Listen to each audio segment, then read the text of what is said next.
guys, welcome back to my channel. Today's video is going to be my current skincare routine and a review on some Paula's Choice products that I've been testing out recently combined into one.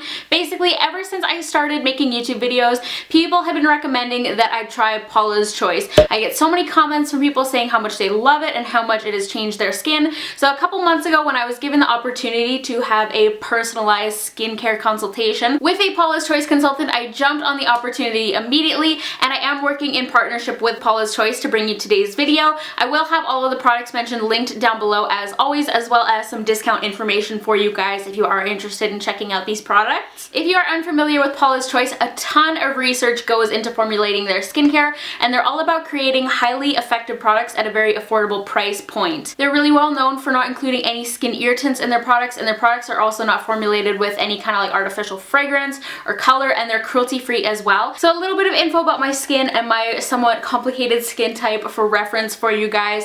I am typically extremely oily, but as most of you guys already know, I'm currently on Accutane, which is known for inhibiting your body's oil production. I'm on a pretty low dosage of Accutane, so as a result of this, at the moment my skin is quite balanced, meaning I'm not really oily or dry. As I'm slowly approaching 4 months on Accutane, my skin is just like slowly starting to get a little bit drier. I have struggled with cystic acne for a very long time. I'm not really breaking out anymore now, but I still get the very occasional little breakout. However, I do have a lot of post-acne hyperpigmentation and some very minor scarring left over as a result. I also do have extremely sensitive skin. I've always been very prone to irritation and allergic reactions from products, and I would say that Accutane has amplified that even more. Like, there's products I was using before that I can't use currently because they irritate my skin. So at the moment, I would say my skin is hypersensitive. My dermatologist also told me not to use anything with any acne treatments in it while on Accutane. I never had good experiences with things like salicylic acid and benzoyl peroxide anyways,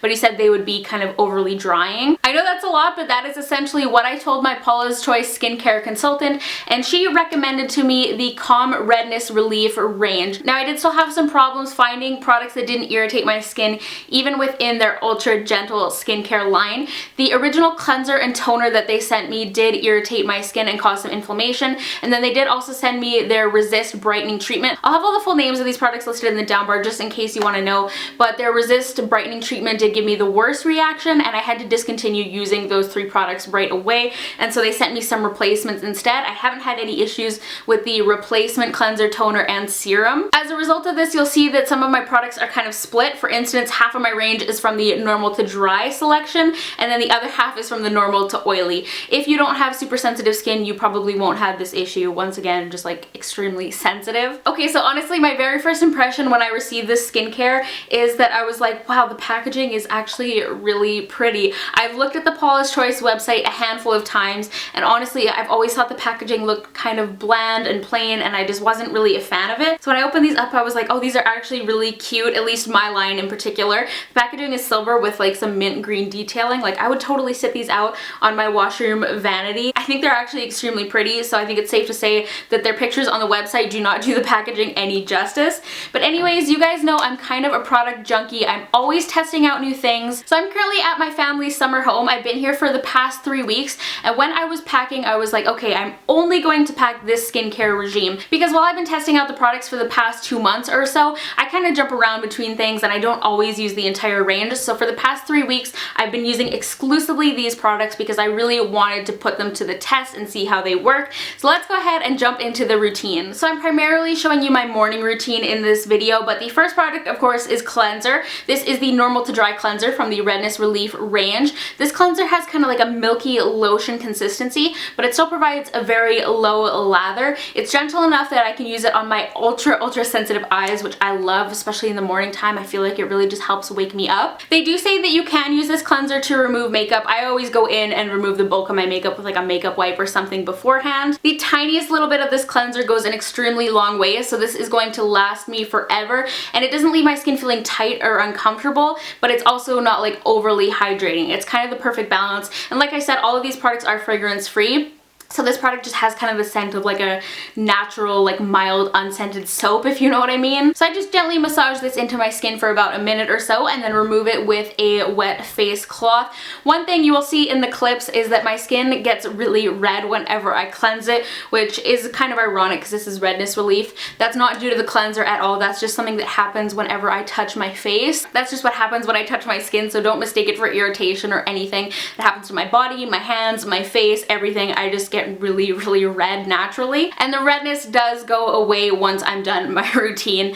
But the next step is the toner. Once again, this is from the Normal to Dry Redness Relief range. This is an alcohol-free toner and it's extremely gentle, non-stripping or drying at all. I just pour a generous amount of this onto a cotton round and just do kind of a quick once over on my face to remove any kind of like makeup residue, or if it's in the morning time, to remove any like sweat or anything from sleeping. Honestly, I'm not a big toner person. I skip this step a lot of the time. I know there are benefits to using a toner, but I just never really see a difference when I use them. So for me personally, I feel like this is the step that is the least necessary, even though I know it's technically not. It's just, I'm just not a big toner person, honestly. So the third step is serum. I have the Redness Relief Repairing Serum. This one is for all skin types. This serum is not specifically meant to target redness. It's meant more to be an anti-aging serum that won't irritate really sensitive skin. So if you do have ultra sensitive skin like me and you've had issues finding a serum that works for you, this might work if you want something a little bit anti-aging. It's really rich in antioxidant ingredients and ingredients that'll help repair and strengthen your skin. It also does have licorice root in it, which is really good for brightening and evening the skin tone, so really good for the hyperpigmentation that I have left over from acne as well.